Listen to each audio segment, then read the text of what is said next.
Welcome to the book with Susie. On today's program, we are diving into research methodology, toolkits, and introduction, your ultimate guide to mastering research design and execution. Ladies and gentlemen, please sit down comfortably so that together we can unpack practical tools and insights for researchers of all levels.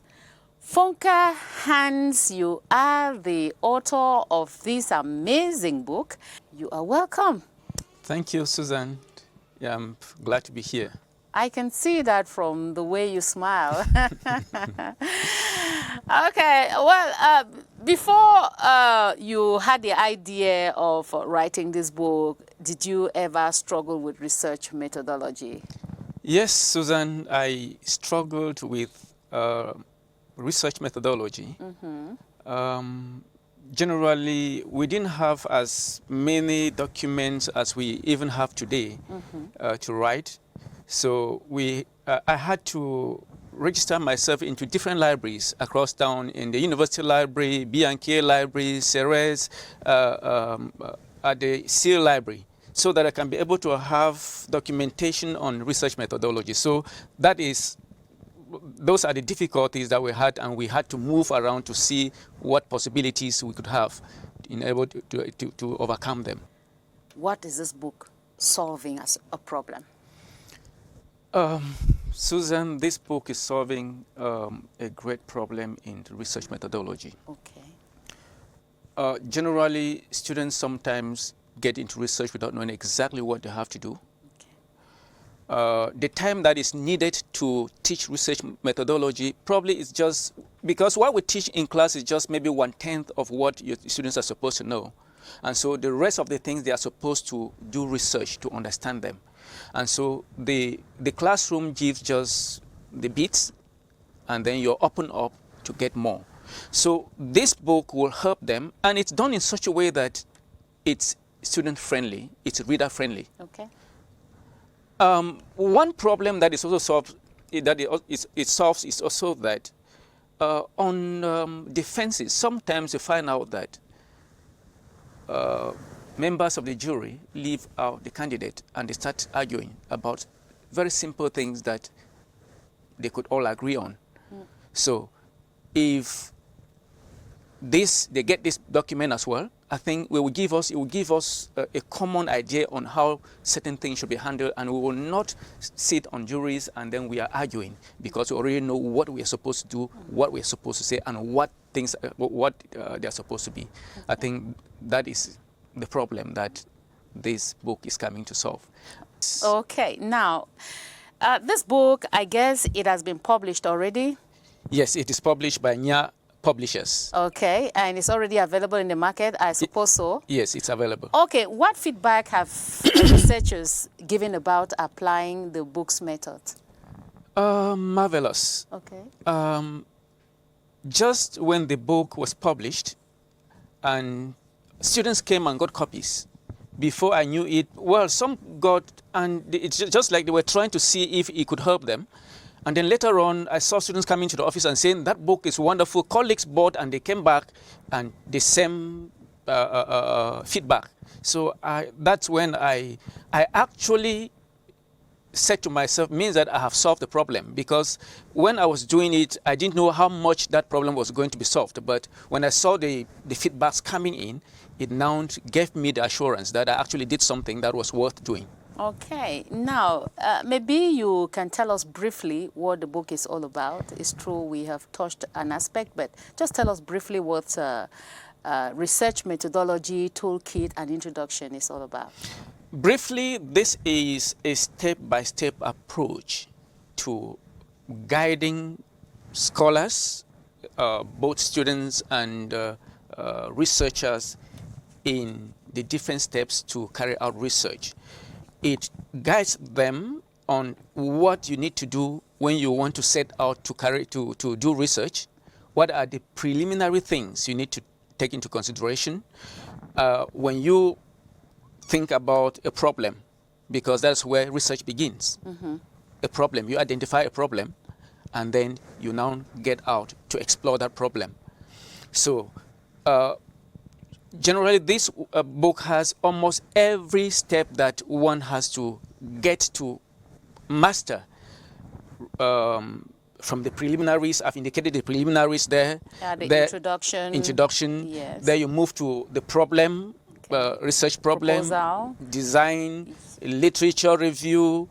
You move to data collection. To variables. Yes, variables, and in fact, and maybe one important thing that is I've done here is the Mendeley section, which is also very important because it gives an automatic referencing, helping researchers to be able to reference without having problems, because sometimes when researchers are carrying out their research, you may read something and you even forget the source, because maybe you read and you didn't record it somewhere. But with Mendeley, it just helps you because automatically it generates everything for you and research goes smoothly. Okay. We're definitely going to look at what Mendeley is all about, okay, in the course of this program. It's time for us to take our forward, and Professor Atechi Samuel is telling us why all researchers need this book. Let's watch.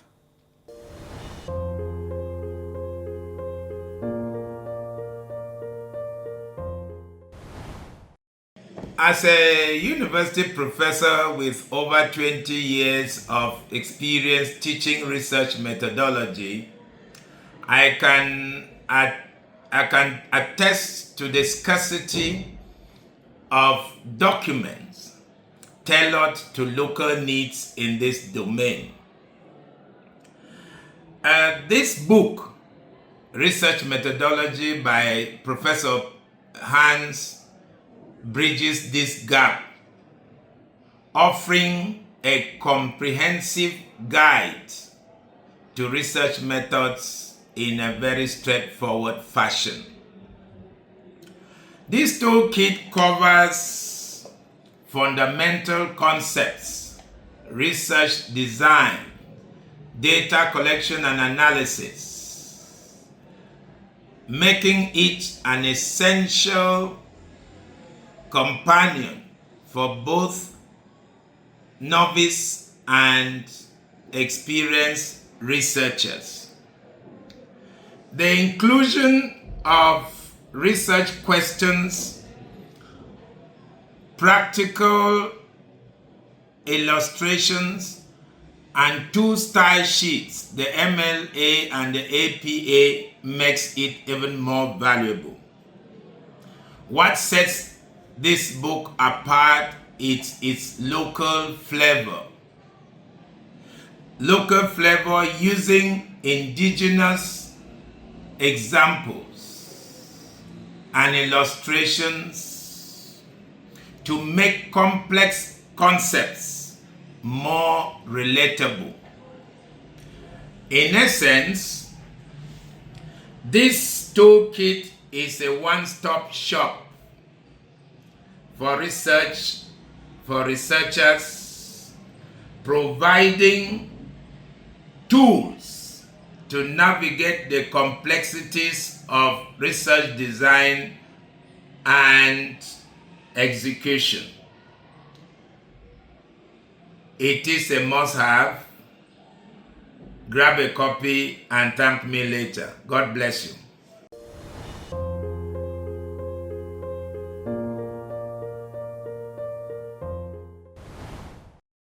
You're welcome back, and of course, FONKA Hans is right here with us, talking to us about his publication, or about his book, Research Methodology, Toolkit and Introduction.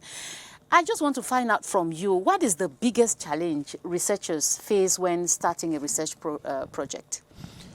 The biggest challenge is, what do I write on? Because research, as I said earlier, begins with a problem. If you don't have a problem, then you don't have any research to carry out. And so that is the biggest problem. What do I write on? It's even peculiar with students because they start with the topic, not with the problem. whereas the topic is supposed to come from the problem, meaning that you're trying to solve the problem or try to create new knowledge from the problem. And so that is generally where we have the biggest problem in research. Because first of all, it needs you to identify where there is an issue, which you will now solve, or to create knowledge around that problem for people to know that this is exactly what is going on. It is true that the book provides guidance on selecting the right research methodology for a specific topic. But my question now is, can the book bridge gaps between academic research and the practical application in Cameroon's context? Yes, it can actually do that. Research methodology is not just about quoting things in research. It's about what happens on the field. When a researcher knows that for me to carry out research, these are the steps I will need to do. Practically in the society, that's simply what you do. Take for example that somebody who is carrying out research in a lab. You know that for me to carry out research, I need to identify a problem. That person gets into a lab, identifies a problem, and then moves now to the next step, which has to do with knowing what happens around, what has happened around so far. Because when there is a problem, you have identified it, but probably you are not the only person who identified. Many other people identified the same problem. How did they solve it? Did they even solve it? Or maybe the way they solve it in their context is not the way it is solved in your context. Maybe it's solved somewhere, but you find out that in your context it's still a problem. So from there you find out what they did not do, and how you can come in to give your own contribution so that the problem can actually be solved. So actually it's about practical work on the field. It's not just about paperwork where you write and it ends maybe in the research in shelves. In this book, you obviously talked about what research is all about. You gave a clear definition of it. So what therefore is research proposal and its importance? Okay. Very interesting.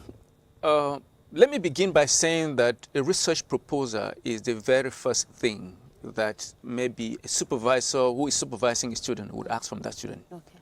And equally, it is the very first thing that they will ask from you if you are applying for a project. They will ask you to give a proposal. A proposal is simply a plan that indicates what the researcher has to do. In other words, what do you want to do? How do you want to do it? Who is going to be involved in it? Where are you going to get your resources, or where are you going to collect your data? In terms of finances, what do you need in order to accomplish it? And at the end of the day, what contribution is that work going to give to society? So that is simply what it is. The plan is all about. And so once you have that, you have research. Because it's like, generally when I am teaching this course, I always bring the idea of a plan that a builder would use in building. The plan tells the builder, this is where you're going to do this is where you're going to do this, and sometimes plans even tell you the amounts and what you have to put there. That's simply what the research is, because if you don't do it, you may do something and you find out that you're taking the wrong direction, and you have to come back and start it all over. Whereas if there's a proposal, it will guide you, because it gives you right to the end what you are thinking that this is where it's going to take me to. Okay, definitely this book is helping that when you think it, you can be able to do it. Yeah. We're going to take our next break. It's our Vox Pop, and this is the question. What is the one thing you will want to learn about research methodology?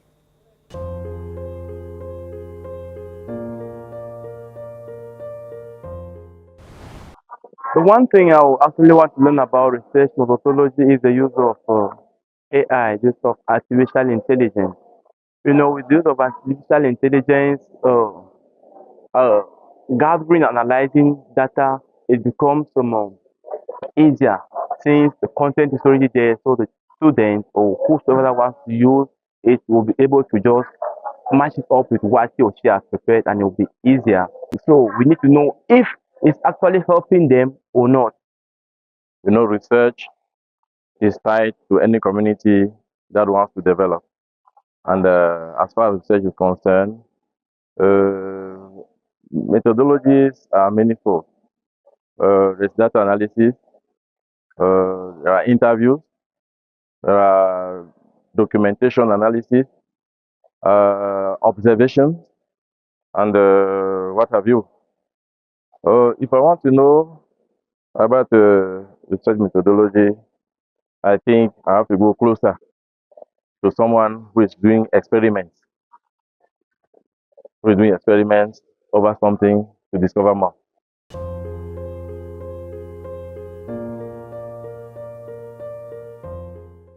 FONKA Hans is my guest on today's edition.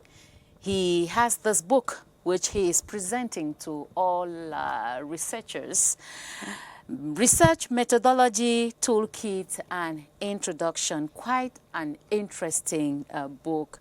I suppose that data collection is an important aspect in a research program. Are there research ethics?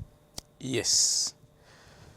Data collection is a very complex thing to a researcher because in some cases, especially when you have to collect the kind of data that the people are not supposed to know, it becomes very complicated because in every research, the question is, what about research ethics? Did the people know that you were going to collect data from them? Okay. Did they know, even if you're observing? Take, for example, that you are doing participant observation where you actually get into a group of people and you observe them. Participant is even better because they know what you're there and why you're there. But if you are doing the kind of observation that people don't know why you're there, it becomes complex because you may observe things and say them that they did not give you permission, and by the time you publish, you get into trouble. Yeah. Yes. So it's very important that even collecting data, you need to get clearance.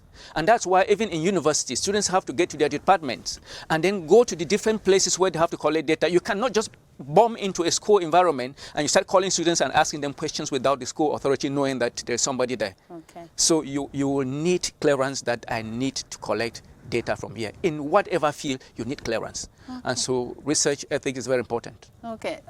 You talked about, earlier on, you talked about the Mendeley, Mendeley referencing. Mendeley referencing. How important is it when it comes to research? Very important. Mm-hmm. Very, very important. I must say that I have had about 3 or 4 workshops where I actually trained people on the use of Mendeley. Okay. When you have Mendeley, it's a software. Okay, I was about asking you what it is exactly. It's a software that and it's free. Mm-hmm. You just download it into your computer, okay. And that helps you once you use it to write your research. Okay. In fact, once you start writing, you're inputting everything into the Mendeley. Mm-hmm. You put all your resources, you put them into Mendeley, and then at the end of the day, you just generate. And everything comes both in text and references. Mm-hmm. So it's something that it helps to solve the problem of forgotten references, references not well written, and it moves through different style sheets. Meaning that if you're using MLA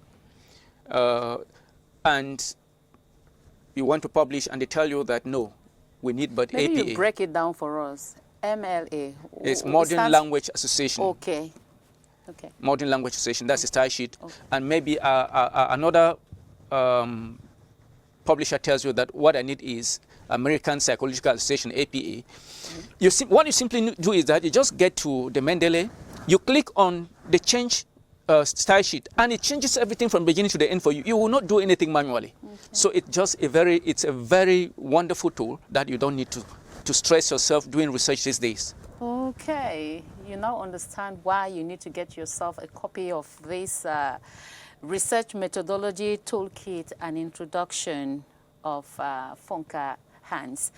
It's time for us to take our last break on this show, which is titled On the Shelf. And remember that all along we've been having our resource person, Mr.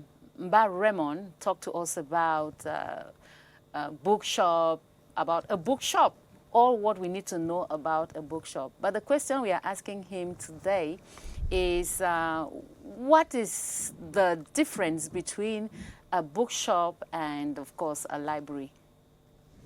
Let's watch.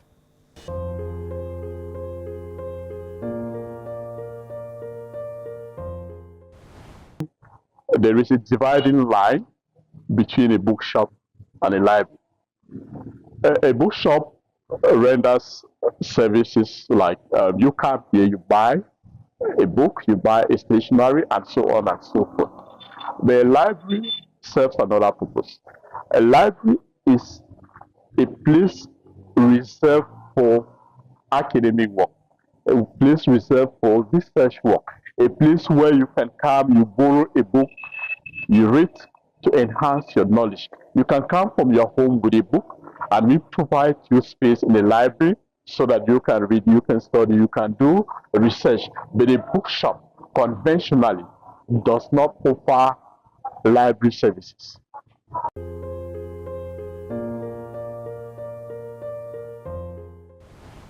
Thank you for joining us on this program, The Book with Susie. I will soon be drawing the curtains on this edition of the program. But before we go, I would like you to tell us how those who are watching can be able to get a copy. Do you have a contact, or where are they on sale? You can have a copy from the Department of English Language and Digital Cultures, that's the Faculty of Art in the University of Bamenda. You can have at the Faculty of Department of English in the University of Yaoundé 1. Okay.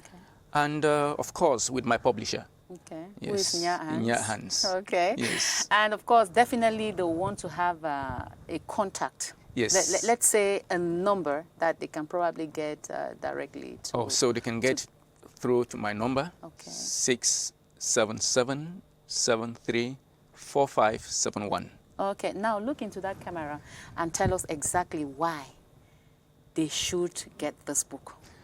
Now speak directly to them before we conclude. To all researchers and students, I would like to let you know that this book is a must-have, Okay. because it's going to solve most of your problems in research methodology. I call this a one-stop shop in research methodology because it is a collection of ideas from different places that are put together to make it accessible to users. So when you read this, you're reading quite so many books at the same time.